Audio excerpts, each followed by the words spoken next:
Hello there, welcome to Critical Reviews. Today I'm going to give you 10 reasons why Captain America Brave New World failed.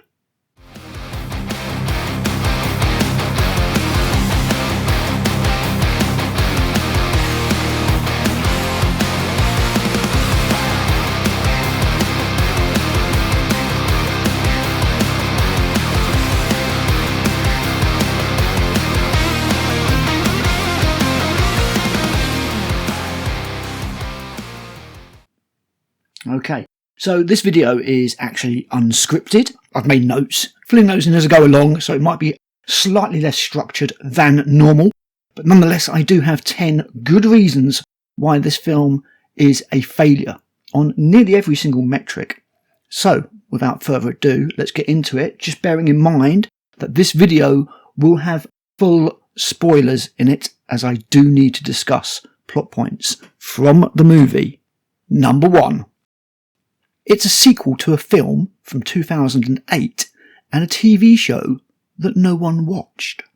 Captain America Brave New World continues a narrative first established in 2008 in Edward Norton's The Incredible Hulk. Whilst the titular character does not return for this film, one of the side characters does, the leader. Here recreated with an awful cauliflower head, as you'll see from the screenshot, trying to exact vengeance on something that happened 17 years ago. It's hard to be invested. This is like one of those comics where they used to have the comic run interspersed with different titles, so that if you hadn't read the other comics, you wouldn't understand what was going on. Now that might have worked for comics where people can just pick up the issues.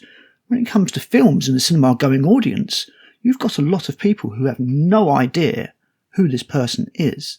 In addition, the other narrative that is concluded, or at least continued, in Captain America Brave New World is that was started off in Falcon and the Winter Soldier. This established the character of Isaiah Bradley and also Sam's struggles with coming to terms with having the shield.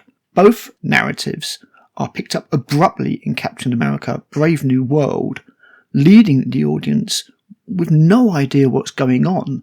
Assuming that you've only been watching the movies, the last time that you saw Thaddeus Ross, he was William Hurt, rest in peace. And the last time you saw Sam Wilson was when Captain America, Steve Rogers, handed him the shield. How does it feel? The film does little to put the audience back where they need to be, instead relying on some heavy exposition, which again leaves the audience with very little investment. Number 2. It's a bad copy of The Winter Soldier. Whilst not an outright replication, or rather duplication, of The Winter Soldier, the second Captain America film, Captain America Brave New World nonetheless apes that superior movie in several ways, including the narrative of having a close friend of Captain America be responsible for an assassination attempt. The similarities do not end here. The lead villain is revealed by Captain America and a colleague going down into a bunker. There is internal government conspiracy, and there is a third party aimed at bringing down a aforementioned friend.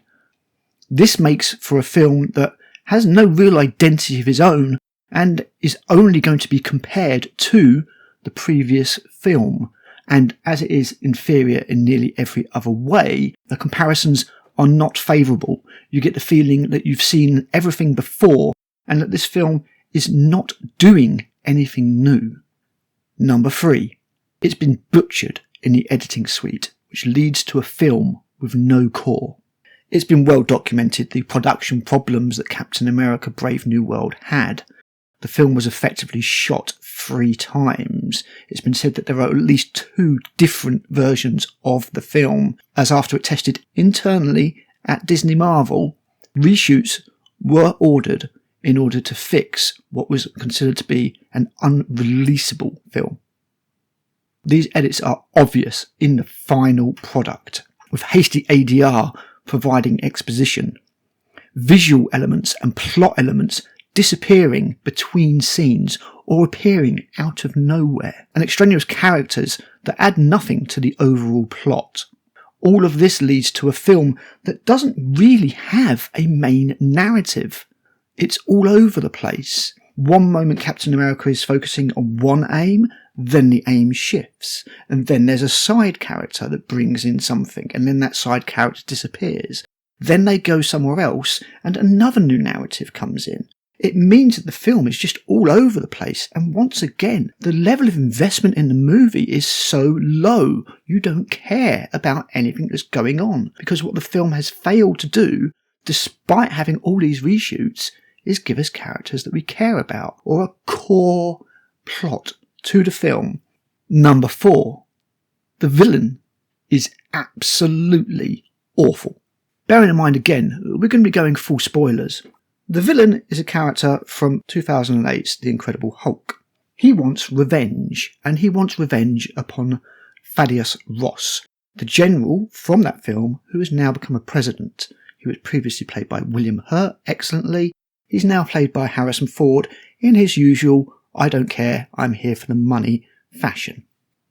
The leader's plan to get revenge over Thaddeus Ross is basically to make him look bad and to turn him into the Red Hulk. He does this by changing his medication for his heart to pills that he is laced with gamma radiation.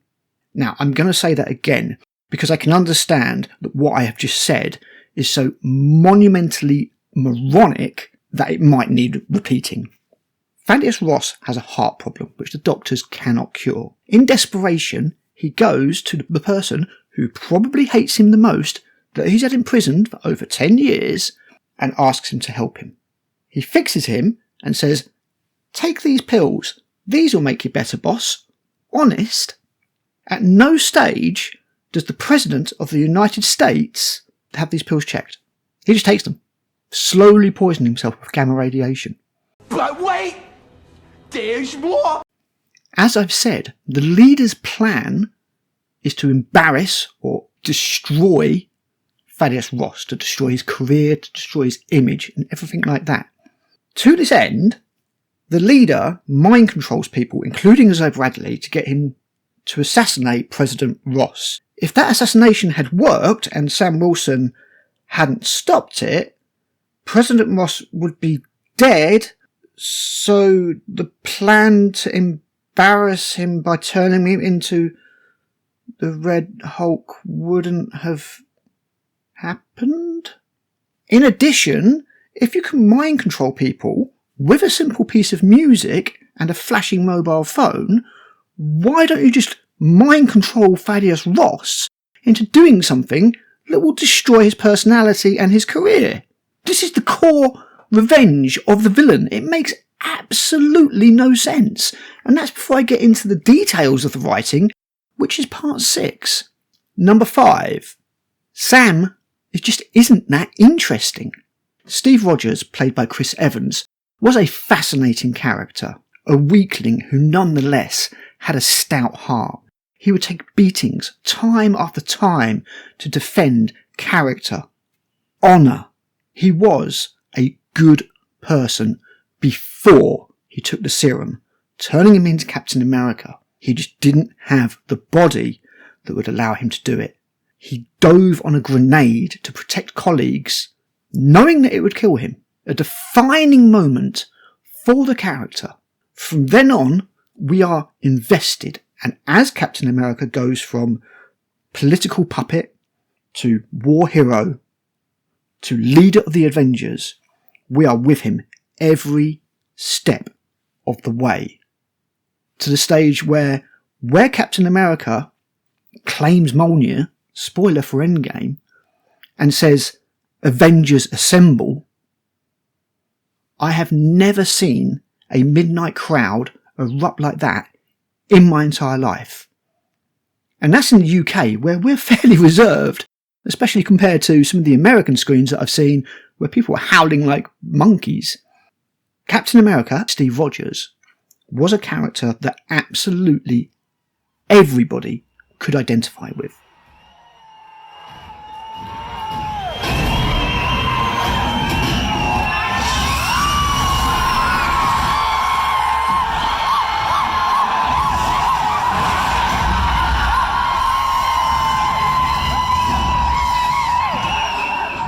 Sam Wilson just isn't that interesting.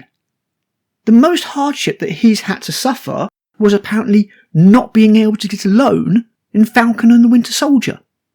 Just in case you missed that TV show was horrifically race-baity and political, and did indicate that Sam Wilson, who was responsible for saving not the planet, not the solar system, not the galaxy, but the universe, half of the known universe's sentient life, was refused a bank loan because he was black. I have government contracts, so that's proof of earnings, and I know for a fact that we qualify for an SBA loan. Under the old terms, sure. Things tightened up. Funny how things always tighten around us. Whoa. Fuck right off. The only moment that Sam Wilson has had that you could hinge some kind of narrative around and some kind of sympathy would be his involvement in the crippling of Rhodey in Civil War, where he dodges Iron Man's blast and it hits Rhodey and he crashes to the ground. Especially seeing as Sam Wilson then went on to counsel veterans, there was an opportunity to make Sam Wilson an interesting character. But no, they gave us a TV series where he complains about being handed the shield because people don't like him because he's black, and he can't get a bank loan because he's black, and he gets stopped by the police because he's black. Sam just isn't that interesting. You've made him a victim, and then in this film, everybody just loves him. He's just calling him Captain America continuously. He's just continuously vindicated. There's no stage, there's no struggle that anybody can identify with Sam Wilson. And it's not really Anthony Mackie's fault, but Sam Wilson just isn't Steve Rogers. And Steve Rogers is Captain America. 6. The writing, aside from the villain's revenge that I explained earlier, is terrible. I mean, next level bad. Let's start off with some of the dialogue. Hello, Mr. President. Still no call from Betty, your daughter. I think the President knows that Betty is his daughter. Obviously the audience doesn't, and because the audience hasn't heard of Betty Ross since 2008, the film needs to let us know, and it does so in the clunkiest way, and the most cliche ways, with news reports providing exposition, written notes providing exposition, and we'll get into that in a second, I assure you. But secondly, we have this fight scene. Sam Wilson drops down at faster than the speed of sound, because the sonic boom follows him. Well, his leg's broken. I don't care what Wakanda tech you've got. That leg is broken. You're gonna do superhero landing. Wait for it. How could he just walk away? It's just nothing. There's nothing there. It's awful. Then we get into the villain. The leader is meant to be one of the smartest people in the world. This smartest person in the world leaves handwritten basic notes for exposition to the audience. He leaves his PC unlocked so that the new Falcon can give some exposition to the audience. He has pictures, all his victims, dotted around his layer because we need exposition to provide to the audience. The writing is absolutely shocking. That's before we get into the main crux of the action in the film, which is a supposed tension between the US and Japan, of all people, over Celestial Island, which is a source of a new element, adamantium, which is being introduced to the universe. Everybody will know that adamantium is the metal that is bonded to Wolverine's skeleton, or to Logan's skeleton, to turn him into Wolverine. For a start, why do they call it Celestial Island? Nobody knows these are Celestials. They've never been referred to as Celestials. I think there might have been a line in Guardians of the Galaxy. It's just, again, it's nice that they've revisited that plot point, finally, that was set up in the Eternals, another film that nobody watched. But yeah, that's the other main crux of the film. The new element that's being fought over by all these different countries. But apparently, only Japan and only the US turn up to dispute it. No China, no Russia. Yeah, right. On top of that, when the action finally starts, it's 2 fighter jets, which are then taken over when the leader plays music. That's another piece of writing that I need to detail. When Isaiah Bradley gets mind controlled by the music and tries to assassinate the president, it's quite obvious that the music is played over the loudspeakers. You can see it in the moment in the film. It's a sound that everybody in the film can hear, yet not one person thinks that that might have been the trigger. Not one. And even when they do realise that music is the trigger, they don't do anything like turn off communications so nobody can be activated by the song. It just carries on. So these 2 fighter jets have the song played over them. We have no idea how the leader hacks into these telecommunications or anything like that. Like, it is so stupid. But then again, this is the smartest man in the world who leaves notes all over the place. So who knows? Another really dumb bit of writing is later, one of the soldiers, I don't think we get his name, but he's like a close soldier friend of Sam Wilson, works out that the pills have gamma radiation on them, despite being told by a phone call, then conveniently leaves the safety of his compound to walk up a hill, to walk towards the leader, who informs him that he has a heart-disrupting machine before disrupting his heart, before he can call Captain America and let him know that the pills are laced with radiation. Could we take a break for a while? It appears my intelligence circuits have melted. It's so dumb! And I could do an entire hour-long video full of little writing problems that are just all over the place, that make no sense anywhere. The writing in this film is absolutely shocking. Anyway, I don't have an hour, so let's get on. Number 7. Sheila Haas. Now, it's not her fault. She had kidney failure as a child. It stunted her growth. She's like 4 foot something. That's why you don't cast her as a special agent, even a Black Widow, that can beat the crap out of 6 300-pound men. It looks ludicrous. It looks like some kind of Spy Kids. She looks like a 12-year-old. We can forego the fact that they completely changed her character and she was meant to be an Israeli superhero, but that won't fly now. Literally. She was meant to be a flying superhero called Sabra. We can let all that pass. The fact of the matter is, it looks absolutely ludicrous watching her fight. She would not have the strength, momentum or otherwise, to pull down these 300-pound guys to be able to take them out with hits. I guarantee you I could take a hit from Sheila Haas and I would be absolutely fine.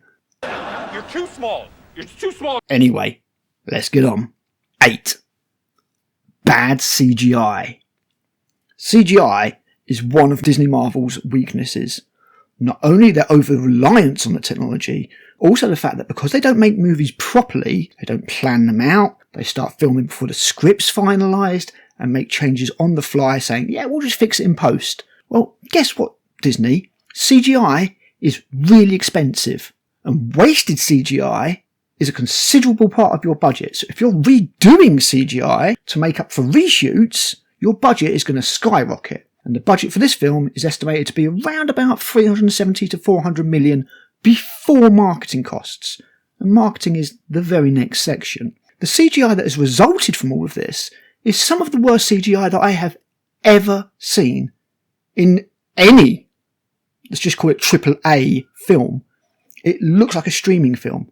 Some of the green screen where Anthony Mackie talks down the Red Hulk, it just doesn't look real. Some of the CGI in the aircraft that goes past looks like PS4 graphics. The background for the Captain America Red Hulk fight amongst the cherry blossoms looks like a poorly rendered cutscene. You have to suspect that at some point Disney just looked at it and went, it's shit. We know it's shit. We know this isn't going to make a profit. Let's just get it out there. Get it out there. We'll try and reboot with the Fantastic Four.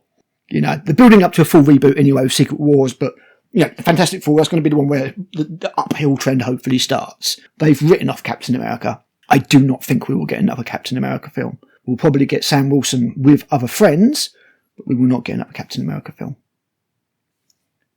Number 9. The marketing. This is down to Disney and also down to Anthony Mackie. On Disney's part, the movie just wasn't marketed properly. Nobody really had a clue what was going on. They relied on the Red Hulk and showed off the Red Hulk, even though he's only in the film for the last 5 minutes, as a hook because they were worried that people wouldn't turn up, and they haven't. What might have worked better is if they kept the Red Hulk as a secret, and then you've got buzz. You've got, oh my god, the Red Hulk turns up! With this, everybody was just disappointed because they saw him in the trailers, thought, oh, he's going to be a big part of the film. He didn't, and every reveal that you did have in the film was laughable or disappointing. So that's going to generate bad word of mouth. Is this movie worth watching? Is there anything exciting? Is the post-credit sequence at least any good? No, no, and no. Add on top of this the press tour, where Anthony Mackie went out and said that Captain America should represent many things, that America shouldn't be one of them. It's a bold strategy, Cotton. Let's see if it pays off for him. One of the biggest faux pas and missed open goals I have ever seen in my entire life. This is post-Trump election win. The marketing should have changed, and it should have been all about, this is Captain America. He fights for America. He fights for American ideals. Mackie should have been going out saying, it's about Captain America. He fights for everybody, but he fights for American ideals, because American ideals are for everybody. The American dream that anybody with hard work can make something of themselves, can be a success. As a Brit, I assume that's what the American dream is. I have absolutely no idea.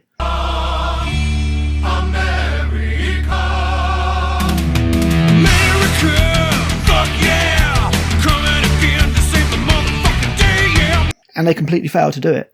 They kept the same kind of narrative that I think they were always going to do. They didn't adapt and account for the changing audience feeling, I suppose. Failed to take advantage of it, and the people just didn't turn up. That combined with a quite blatant attempt to recapture some of the Black Panther, this film will fight racism, release it in Black History Month, Black Marvel logo at the start, all that kind of stuff, along with a little bit of political theming in the film, although I suspect an awful lot was stripped out. I think this film was a lot more political in a previous cut, and a lot more divisive, let's just say, in a previous cut, and most of that has been taken out, which just neuters the film overall. Nonetheless, this didn't feel like a film that celebrated America. The president turns into a monster, and it's just generally a bit of a bad man. Captain America doesn't really have any struggles. Captain America hasn't really got anything to do with it, because the plot is against Ross, not America as a whole. It's just a mess. It's just a mess. And the marketing didn't do anything to convince the movie-going public that the complete dearth of quality in the Marvel Cinematic Universe. Bearing in mind that the last cinematic film that came out, I think, was The Marvels, which is still worse than this film, incidentally. We're not counting Deadpool and Wolverine because that's a Fox holdover from the Fox universe. Actually, I think Ant-Man and Quantumania might have been the last film, and even that did better than this film, and that's Ant-Man. I mean, doesn't that just say it all? The fact of the matter is that Captain America was Steve Rogers, and I think most people realise that Captain America was Steve Rogers, and the attempt to pass them on to Sam Wilson, who's just not that interesting a character, has completely failed. And Disney did not successfully market the film in a way that would convince people otherwise. Finally, number 10, no supporting characters. Even Captain America and the Winter Soldier had Natasha Romanoff in it, Nick Fury, the Winter Soldier himself, Bucky Barnes. These are all characters that we've seen before, and therefore these are all characters that we have an established relationship with. This film gives us a Sam Wilson that we've not seen since Endgame. This film gives us Joaquin Torres, the new Falcon, who veers between endearing, annoying, and charming, but he's another new character. It gives us a Thaddeus Ross that we've not seen before. There's nothing for the audience to grab onto. In fact, the only real returning character is the leader, and as I said, he's from a 2008 film. Nobody remembers him. This film needed some more familiarity. It needed a supporting character. Rhodey's a Skrull, but that could have made things interesting if you put Rhodey in it. The fact of the matter is that Phase 4 onwards has just been a complete disaster for Marvel reintroducing characters. They brought characters in that didn't work in the comics and expected them to work in the films, and because they didn't put the work into making them actual decent characters, they've all failed miserably. You could end the MCU at Endgame, watch Guardians of the Galaxy 3, the Spider-Man films and Deadpool films. That'd be just fine, thank you very much. You could skip all the other crap. But because there were no supporting characters in this film, there was no draw. What might have worked with this film is if you put the Incredible Hulk into it. Not Professor Hulk, Mark Ruffalo just wearing green paint. The Incredible Hulk. Something happens that, triggers him to turn him back into the Incredible Hulk. Say the Red Hulk kills Betty or something like that. Accidentally, of course.